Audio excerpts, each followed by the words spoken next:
Be okay. You good? You hot? No. Okay. Am I hot? No. I'm crying. I knew I would be okay, but I knew Nicole would not. And I knew that was going to put like a strain on our marriage, especially in the beginning. I just knew it was just going to cause a lot of like issues down the road. And it's not to say that we wouldn't make it through, but I just knew that was going to be a lot. Yeah.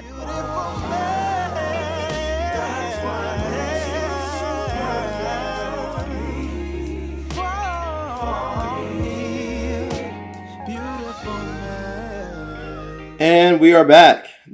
And it is the long-awaited episode. We are going to talk about our little babuski over here. And I think we're in a space right now where we can actually say, because by the time this comes out, the baby shower would have happened already. Yes. So we are having a girl. Sound effects. Nah, we're having a girl. I'm excited. Are you? I'm so excited. Some of my friends know, like my close friends, they know that I have always wanted a daughter. So when we were finding out that we were going to have a daughter, and like the doctor actually said it, I was just like, oh my god. Oh my god. I was mad hype. Yes, you were. But before we get into any of that, let's take them back to how we kind of got here. So from your point of view, I smelled your burp again. You tried, yo. I'm sorry. She really burped and like tried to conceal it. Bro, that drink slipped out of your mouth, bro. That drink's nasty. I'm sorry. Stop touching it. Anyway, explain your side. Yeah, from your point of view, like how we got to this place. As little baby being is kicking right now. So I had moved into our house in March of last year. And in the process of doing all that, I had switched doctors. And I knew because we were about to get married that we hadn't actually planned on having a child within the first year of our marriage. It was just not at all in our plans. I think we're trying to wait until our second year maybe. So I was considering birth control, but I wanted to make sure that I was on the right birth control because I've had a history like with just friends and family members who've been on birth control and had complications later on, either when it came to fertility or just health in general when it came to their bodies. So I didn't want to be put on the pill. And my first GYN had prescribed me the pill and I was like, not doing this. So I decided since I was going to be moving across the bridge to a space that had more diverse care, I wanted to wait. And in that process, I had to wait a little longer to actually be put on birth control.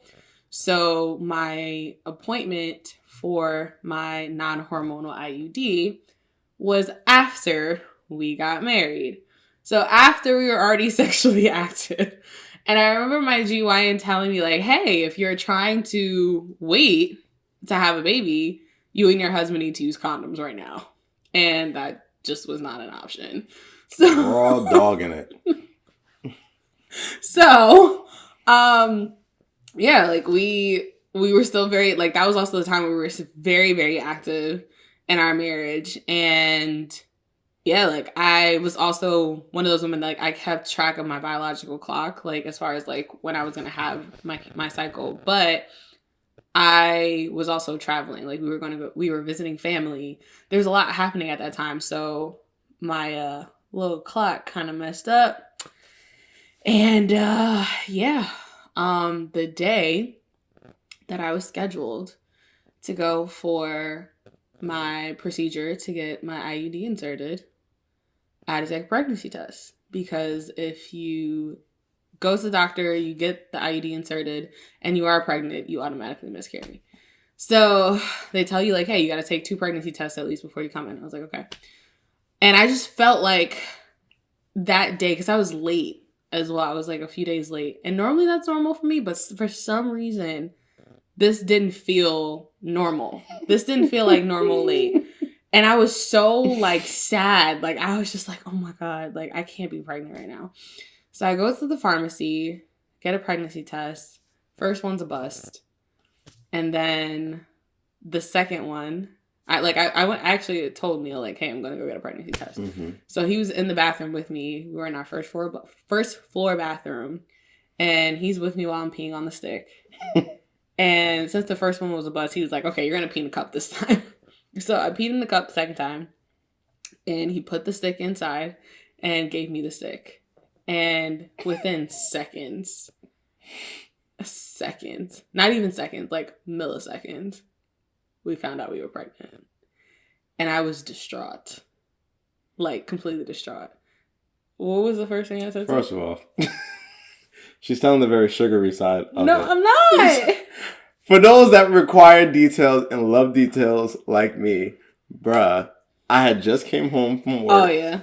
Yeah, I just came home from work, and I work overnight, and I was working at a different Amazon building at the time. So I just came home from work, and Nicole's telling me, like, yo, I think I'm going to go get a pregnancy test, you know, just to do it and whatnot. I'm like, all right.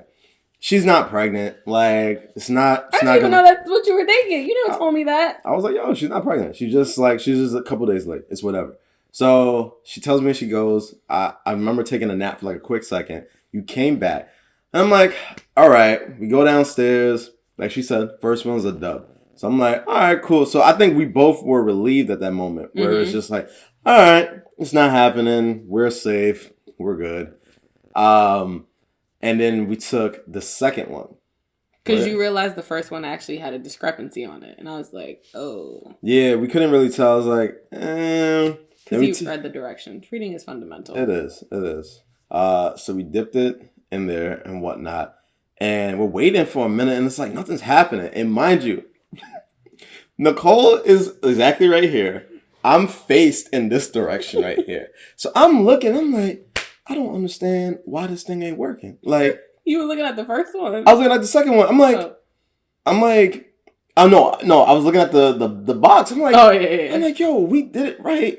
I don't understand why this ain't working. All I feel is cold hands grab my ankle, grip it, and then I'm like slow motion looking up. All I hear is, no. I'm like, I don't sound like that. My voice is not that deep. No. I'm like, oh shoot. What do we do? Oh, really? But a part of me was hyped though. Part of me was happy. Not gonna lie. Part of me was like, yes.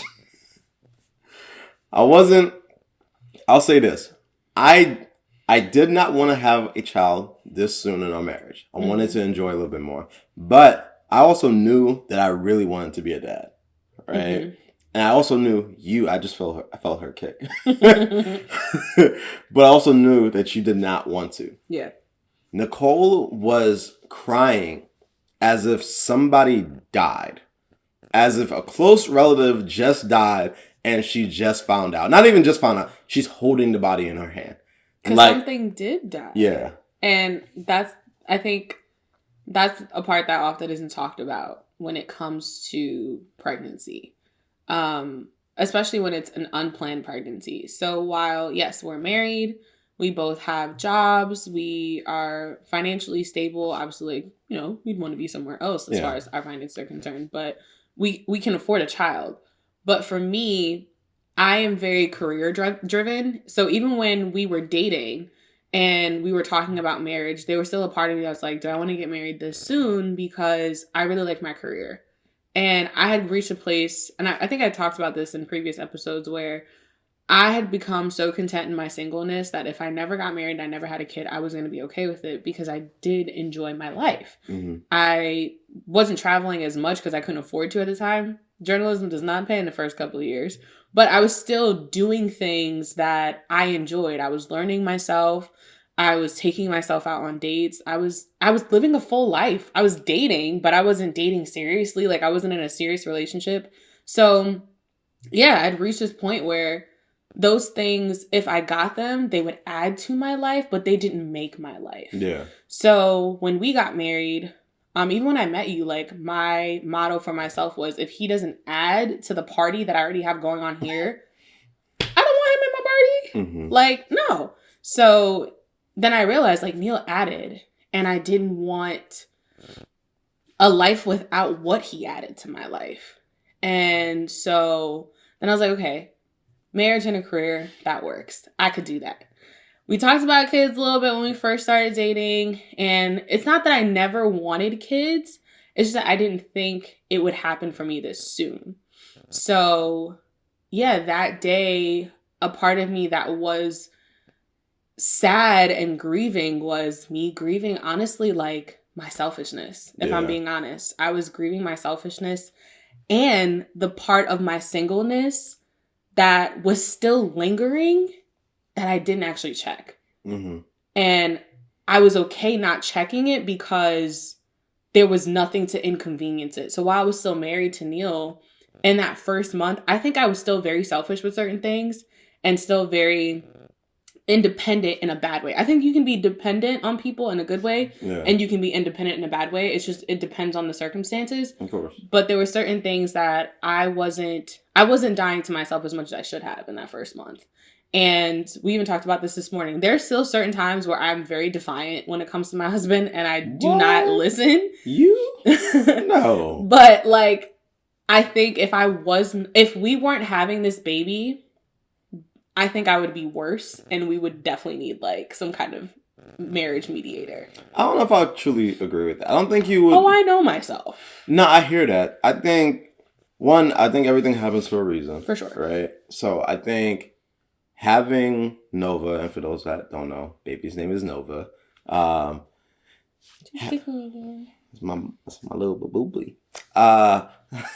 No, I think having Nova has definitely matured me in a lot of different ways. Mm-hmm. It's definitely allowed me to go into a space of trying to be a little bit more responsible. Like, first of all, for guys, I feel like getting into marriage, you're already like, damn, like I really got to be the man now. Mm-hmm. Like we talked about in the beginning, the finance part was like the scariest thing in the world. Mm-hmm. When I transferred my job and I found out instead of getting paid every week or every 2 weeks, I was getting paid monthly. And I was dead broke. Ladies and gentlemen, I had like, and I know some people like, you had money in your account. No, I had $700 and we still had a wedding to pay for. And I still had to go back to New York and a whole bunch of stuff.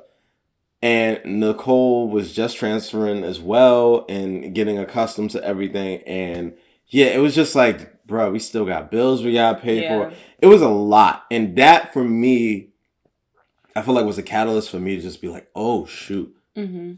I'm not a kid anymore. Yeah. Like, these decisions that I make and whatnot truly do impact somebody else. Mm-hmm. And now adding a kid onto that, it's like, yo, like, now I really have to hone in and be in my zone now because it doesn't just affect you. Now it affects Nova and her development as well. Yeah. But I feel as if we didn't have Nova, I still think maturity still would have happened within marriage because I feel like that's what marriage does. For sure. Absolutely. I think having Nova and throwing in everything that God has thrown into our lives and how, like, in the beginning we prayed for, God expedite, and God is like, all right, you want expedite? Cool.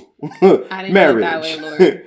Like, we didn't. But the fact that has happened, I feel like has been for our betterment. And we have grown tremendously. Oh, for sure. Just in a couple of months. Yeah. And adding Nova into that is just going to excel that even more. Yeah. But how are you feeling right now? I'm excited. Yeah. If that's what you mean. Like, as far as, like, the baby coming? Mm-hmm. I'm excited. Yeah. I obviously have my own anxieties and fears because childbirth is a lot. And while, our bodies as women were made to birth children, literally from the time that we are conceived in our mother's womb. Mm-hmm. We already have, like, our bodies already developing and putting together, like, our ovaries and all these different things. It still can be a lot. And I think that's just the current medical system that we live in. And just the shocks and fears with that. But what I can say is that I felt very supported by the doctors that we have, and also just by, honestly, my mom. I think talking to her a lot. I'm not done. Oh, I'm sorry. But yeah, talking to my mom about her own pregnancy and her own like journey to motherhood, talking to other moms about their journey to motherhood as well. I joined a moms group on Facebook, which I am now willing to, admit, because I had questions and I was like, I need to talk to other millennial moms. Like, what's going on here? So yeah, I think I felt very supported in that, but also every step of this pregnancy, I've had the perfect partner. And I think I told my mom this. I know for sure I told Alyssa and Brittany this. But if I had gone through this pregnancy with any other partner that I've dated in the past, I do not believe I would have made it. Yeah. And that is including the 3.5 months that I went through prenatal depression, because a couple of weeks after we found out, I started to experience really bad morning sickness.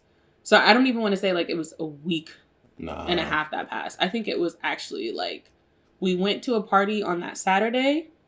That Monday, I think, is when I started experiencing symptoms. I feel like even leading up to the day of the event, like the day of the event, you still having morning sickness a little bit.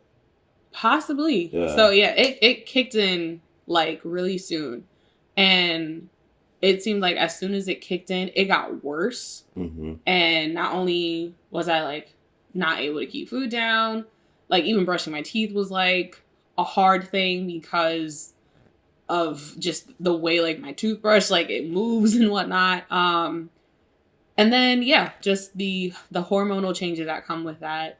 My first trimester was really, really hard. And it was difficult for me to be thankful for this pregnancy because of all of the emotions that I was feeling and just what I was going through at the time. So to have somebody that was encouraging me to get out of the bed, even if I didn't feel like it, I was literally crying, I think, every day before going to work. And it was so bad. And a part of me feels embarrassed to say this, but yeah, my first trimester was probably the darkest time of my life. I've lost a parent, and that was a really hard time for me. And I wasn't sure how I was going to make it through that. But I have never gone through depression, like, ever in my life. I've been sad. Yeah. But depression is something completely different. And that was just, like, I didn't know myself at that point. And there was also another part of me that felt guilty because I couldn't show up for you. Mm-hmm. And I felt like I was robbing you of some of the joy and happiness that comes with you being a new parent and finding out that you're about to be a dad, because I was just so like out of it. That's the thing. I don't feel like I ever looked at it like that. Like, I think my mindset going through that whole entire time was, one, God just works everything together for like literally good, because I left that job that I hated. Mm-hmm. Mm-hmm. If we're talking about not making it, I don't think I would have made it if I would have still been over there and you being pregnant. Bruh. Yeah. I was already going through it at that other spot. So being able to, one, transfer to another building that's 10 minutes away from my house. And on top of that, being in training for almost 3 months, like I was home. Mm-hmm. So I was able to do more things around the house. I was able to cook a little bit more. I feel like that's what got me into cooking, honestly. Mm-hmm. So there's a lot of things that was able to mature in me a little bit more because I had that time. But I think the thing I was most like afraid of, I'll say, was possibly losing like Nova. Mm-hmm. And that's why I was like super on it, like doing research and everything like that. Cause I'm like, man, I'm doing all this research, and they say, the first trimester is like usually the trimester that you might possibly lose the child and whatnot. And I'm nervous. Mm-hmm. I'm nervous for that. Mm-hmm. So I was nervous, like, okay, she's not taking her prenatal pills. Nicole, that's why I would be like, Nicole, you have to take your prenatal pills. And I would like, yo, and I was like, yo, I was mad. I was like, yo, bro, like, if we lose this kid because of that, I'm gonna be tight. Yeah, and I wasn't taking them because they were causing nausea, like the ones I was taking at the time. So I went from one prenatal to the next, and the first one was just, it was a huge pill. It was making me nauseous, and I was like, no, I'm not doing it. And then the second one didn't start making me nauseous until now. And that's why I'm going through like a little, did I take it today? Yeah. But yeah, it was, that's what I was afraid of though. So like quick story for you guys. I think we both were very nervous about it. And it was something that we didn't really want to talk about because we didn't really want to even put it out there. Yeah. But it was like that potential of possibly losing Nova at that time. Mm-hmm. I always like tell Nicole, I knew I would be okay. You good? You hot? No. Okay. Am I hot? No. I'm crying. I knew I would be okay, but I knew Nicole would not. And I knew that was going to put like a strain on our marriage, especially in the beginning. I just knew it was just going to cause a lot of like issues down the road. And it's not to say that we wouldn't make it through, but I just knew that was going to be a lot. Yeah. So I literally remember going to the doctor's office, and I'm cold, bro. Like, I'm so cold. We're waiting, and we pull up to the doctor's office, and they're checking for the heartbeat, and they put the doctor lets her assistant do it. Yeah. And the assistant's doing it, and she's looking for it, and I'm like, damn. Like, you're not hearing anything. And we see like Nova, like the little beam of Nova on the screen. Yeah. But there's no heartbeat. And I'm like, damn, man. Like, and I remember like Nicole, I see Nicole just holding her breath. And I'm holding her hand. And then the doctor finally takes it, and she's like, okay, she's over here. And then all you hear is dum, dum, dum, dum, dum, dum. And I'm like, oh my God. I'm like, and I just remember like, yo, just feeling, I was just in awe. Like, I was just like, yo, yeah, there's really like life sitting in you right now. Yeah. Like, I'm watching my child move. And that's when Nova started to move a little bit. And she's doing backflips and whatnot in you. And I'm just like, yo. And I remember Nicole just being like crying and everything like that. Like, what was going through your mind when you heard Nova's heartbeat for the first time? I think it all made sense. Like, as much as I don't wish those first 3 months on anyone. Mm-hmm. It all made sense. Yeah. You know, and there's nothing that I would not do or give for this child. She has grown me in ways that I didn't know I need growth. Or, I never thought that I would need growth in. But for me, like, that moment made it all worth it. And it helped me to keep going after that, because we had that appointment in October. Yeah. And I still had a couple more months left, or a couple more weeks left in my first trimester. So it was still really hard, but to hear that, I was like, okay, like, we're doing this. We're actually doing this. And I don't know like how things are going to work out, but it's going to be okay. So all those fears and whatnot were cool. I think that's also around the time that I finally told my job that I was pregnant. And that was another fear of mine, that I was going to lose my job, even though legally I could not lose my job. And I remember sitting across from my news director, who's my boss, and I was telling her about some of my fears, and she goes, no, your life is just starting now. Like, you know, and she encouraged me so much in that moment. And I just felt so blessed, you know, to be able to create this gift with the person that I love more than anything, and to still have the career that I have and love it and not feel guilty about it, but for that to be an example for our daughter, so that she can know that you can have it all. Mm-hmm. You can have a family, you can have the career, and you can be happy and you can still be yourself. Yeah. Because I thought I was going to lose myself. I thought once I became a mom, once I became a wife, there was no room for Nick anymore. And I learned completely the opposite. Completely the opposite. I feel like I've never been more of myself. And I know, like, yeah, once Nova gets here, our life is going to go through another transition. Oh, yeah. But, yeah, I think, like I said, that moment made it all worth it for me. Yeah. And I think that was the icing on the cake, hearing her heartbeat and just knowing, like, okay, this is all worth it. Yeah. Like, there's something in there, like, even, like, for me, I'm not going through it. But I know for you, it was like, okay, this morning sickness, like, it's going to suck, but, like, I'm doing it for her.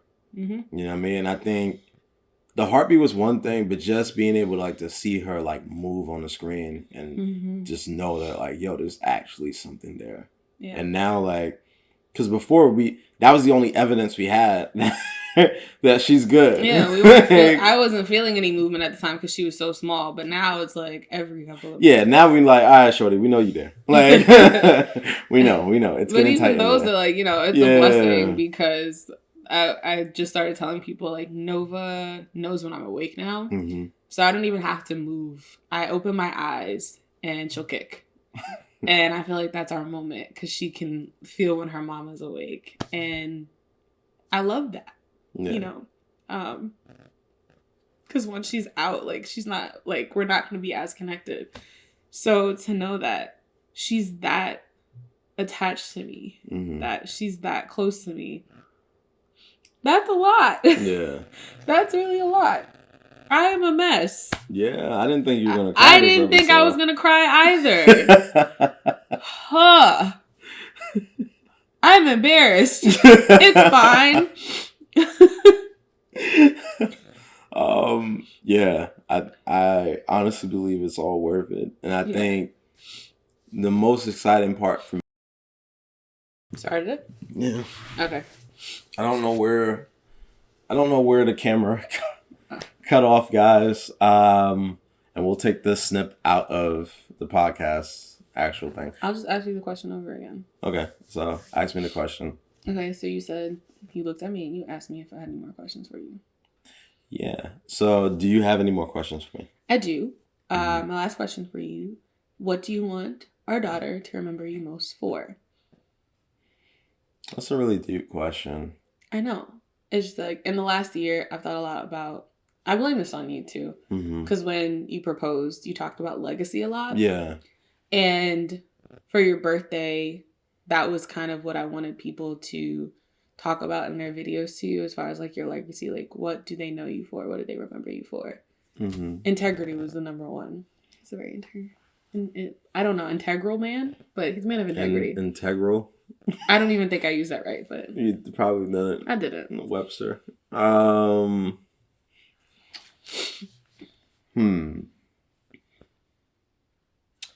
Like, for those that know, I have a brand called Limitless Originals. But... Shameless plug. Shameless. In the middle of our podcast? In the middle of the podcast. Don't care. But Limitless is about chasing your dreams no matter what. I am big on that. Whenever somebody tells me, like, their backup plan or their plan B or whatnot, I'm like, you really want that to be your plan A. You know what I mean? Like, whenever, like, I used to go to St. John's a lot, and I would just hang out with a lot of people there. And I would talk to a lot of the students there, and I would always ask them, like, what's your major? And they'd be like, yeah, I'm a whatever major. And I'd be like, all right, so what do you really want to do? No, so I'm studying. Cool. What do you really want to do? So my whole thing is about people chasing their dreams. I will live a happy life if my daughter has seen me chase and fulfill all the dreams that I wanted to fulfill. Just so she can know, like, it's possible to do that. Like, the blueprint has been set. She knows that, yo, like, I can go past the sky. Like, I throw away that whole, like, quote where people are like, the sky's the limit. No, the sky is not the limit. You have stars, you have sun, you have galaxy, you have different universes and stuff like that. So there's more for you to reach after. If you want your sky to be the limit, that's cool. but I want to go beyond that. So for Nova to be able to chase whatever dream she has in her heart, whatever passion that God has given her, even at this moment, I think that's what I want. I want her to know, like, whenever I die at the ripe age of 85 or 90, right? I'm clocking out 85, ladies and gentlemen. But What the hell he is? yeah, that she can be like, yo, my dad did it. Like he chased every dream that he had. He made it possible. His dreams are outliving him. And I'm going to continue that. That's going to be the legacy of the McKnights. That's going to be the legacy that I leave for my friends, etc. So that's what I want. That is my TED Talk. That was really beautiful. Thank you. I'm trying not to cry again. Oh, wow. This is what pregnancy does. You can talk. I don't want to talk about You want to talk? All right, we're gonna wrap up. We said that it was just gonna be 30 minutes. We somehow always go beyond that. So we end every podcast the same way that we always do. What have you learned?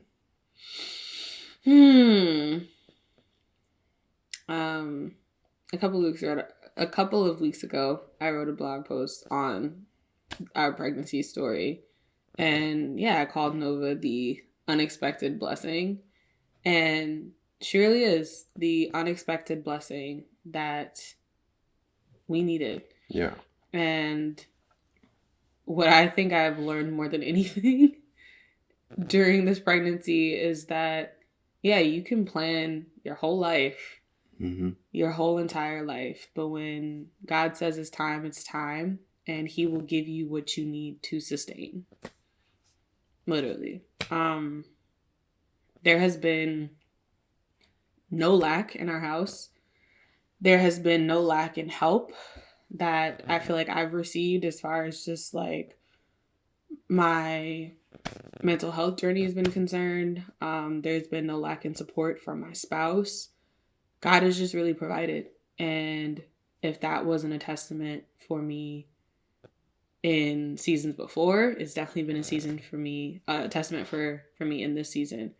And so I pray that that carries me even after Nova is born. And then just like peace. Yeah. One of the things that, it's so funny actually, the day that we found out that we were pregnant, our church was doing 21 days of prayer. And one of our other campus pastors was actually teaching on peace that morning. And yeah, that's one of the things that when I was praying later after that, I was like, God, like, what the heck? Yeah. And he reminded me that he would give me the peace to sustain this pregnancy. So even in the madness of first trimester sickness, and then went through a little nonsense this week in terms of relationships, God provided gems of peace. Yeah. Whether they were random people that I hadn't talked to in a while that just came to say like, hey, like, yo, I love you. I'm praying for you. I'm proud of you. Like stuff like that. Peace. So yeah, God will literally give you peace that surpasses all understanding. I could not understand why the heck I was pregnant so soon, but he gave me peace that surpassed my need for understanding why. Yeah. What about you? What have I learned? I'm trying to think, man.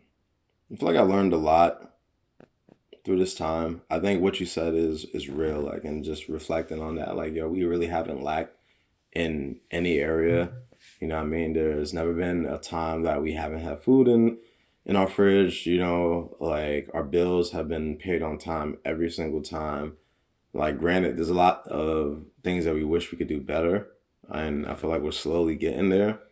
But yeah, I am more so learning.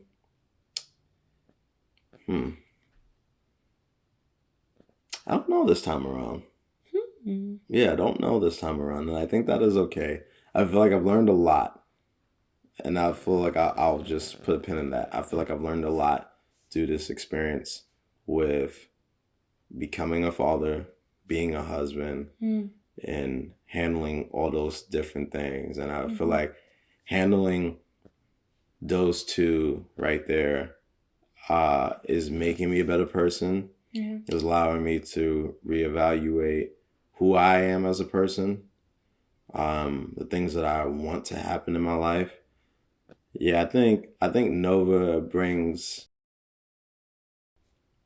I'm definitely a person that, like, if we're going based off Limitless and Limitless kids, like I always draw kids with like balloons in their hands and whatnot. I think Nova is a weird way is like the balloon, but also like the ground for me, right? Where she's like a stable ground, where it's just like she's a reminder of like, yo, keep going. You know what I mean? Like she's like a testament that there's a life that I'm trying to build, and I have to push forward. And that's one of the things I've been trying to do more of this year.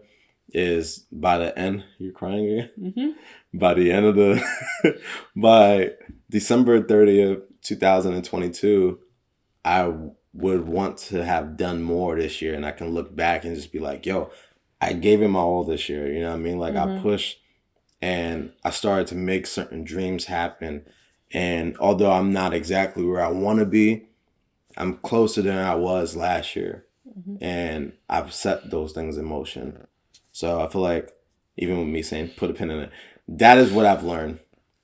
That is what I'm continuing to learn. And yeah, that's where we are. We are the McKnights, juggling relationships and whatnot and trying to succeed. It has been an emotional episode. But yeah, we really thank you guys for taking the time to listen to this podcast, sharing it with friends. Please, like, slide in our DMs. Let us know what you really think about the podcast. Every week, somebody reaches out to us, and like, granted, we're still building this thing, so we don't have like a huge amount of views, but honestly, we are grateful for every person that views. If it's just 5 people and those 5 people hit us up and be like, yo, the podcast is dope. This week I learned this, X, Y, and Z. I listened to this. Like, yo, that means more than 10,000 people watching it. Yeah. And I know we'll get to that point, but right now I'm enjoying it. We're enjoying it. So thank you. Like we do every week. The person that you're hearing is my brother, Kenny Nichols. Please check him out on social media. Amazing. Yeah. So we're gonna wrap up. We're gonna get Nicole. Before I start crying again. We're gonna get Nicole some tissues. So we love you guys. We will see you on the next episode. Bye.